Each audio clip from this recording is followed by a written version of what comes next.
that brings us to here. Any question about how immigration has changed through time? Yes, everything. Emilio, how can you still not understand? I've tried this for 5 times. I'm sorry, miss. I guess it's just that we're better from experience. Okay then, I guess I'll have to show you. Follow me.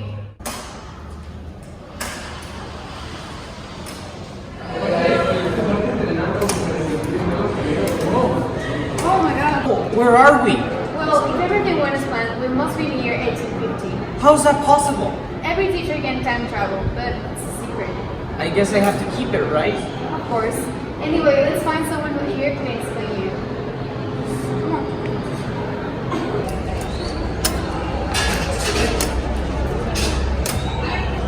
Wait, I think he might be a teacher from the 19th century. Wow, he dresses up really weird for a man from the 19th century. We didn't have a lot of time, okay? Excuse us. Can I help you, young blood? He needs to pass his history exam. Oh, let me guess. You're his teacher, and you told him about the time travel secret. Yeah, he really needed to. Yes, we come from the future, and I really need to understand the migration between Mexico and the USA. Let's begin.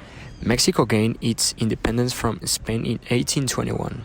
In 1824, the first representative federal republic was set up. The government failed to improve the growing of economic and issues and inequality.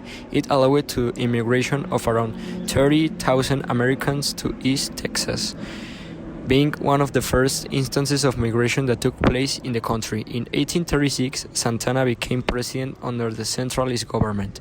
Due to this, Texas declared their self-independence in 1836 and was later annexed to the United States in 1845 as a consequence of the Manifest Destiny.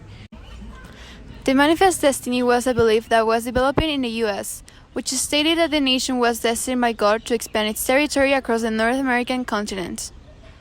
This belief caused the Mexican-American War the following year, which ended with the Treaty of Guadalupe Hidalgo.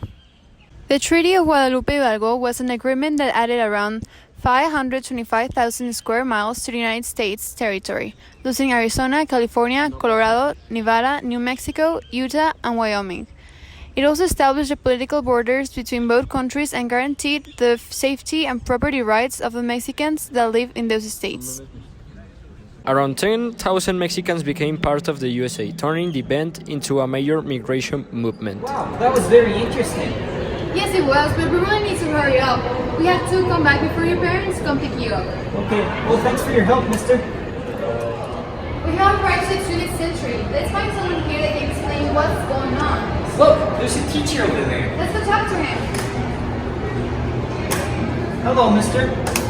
Can you please explain us what current events are affecting the Mexican migration to the U.S.? I have class. I don't have time for this. No, wait. He really needs your help. He needs to pass his history exam.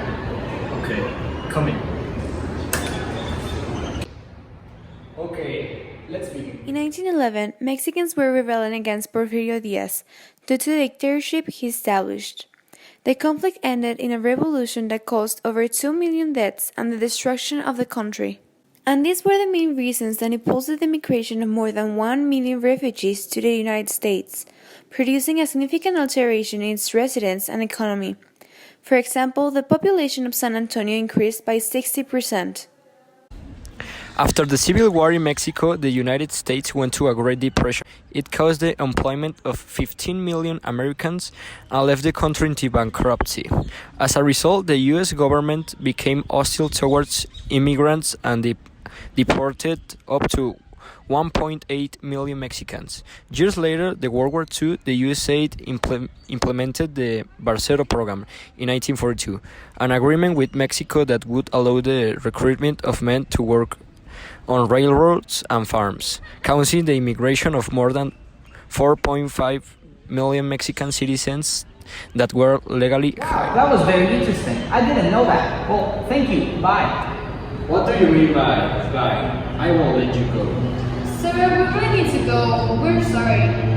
No! You can't live in the middle of my class. Let's go! I think we lost them. Whoa. We have arrived to our present day. Let's find someone here who can explain it. Look, Miss Hutchison is over there. Oh, that's right. Let's go. Hi, excuse us. Hi, how can I help you? Could you please explain the causes of Mexican migration to the U.S. today? Oh, sure thing. A sudden dispersion of immigrants in the early 2000s occurred. This was caused by the U.S. government lowering workspace conditions in order to discourage more people from moving to their country, making Mexican immigrants displaced to the north.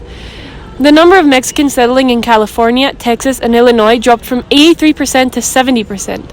During this change, the politicians in northern states such as Virginia, Washington, North Carolina, and Georgia were seen as intolerant towards the new residents, showing behavior that was created by xenophobic ideas. The American President Donald Trump has already made drastic changes to immigration policies.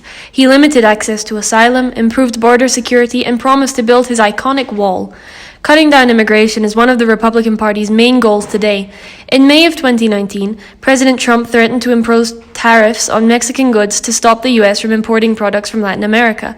When asked about the situation, President Andrés Manuel López Obrador stated that it was a terrible idea, calling it a fallacy. And according to Donald Trump, this tariff was a direct consequence of illegal immigrants entering to the U.S.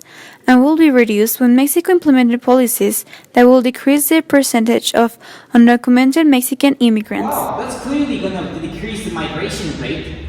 Wow, you're finally understanding. Let's go back to your classroom. Well, thank you very much. You're very welcome. Bye. So after all, we're finally in the classroom. It was a little yearly, wasn't it?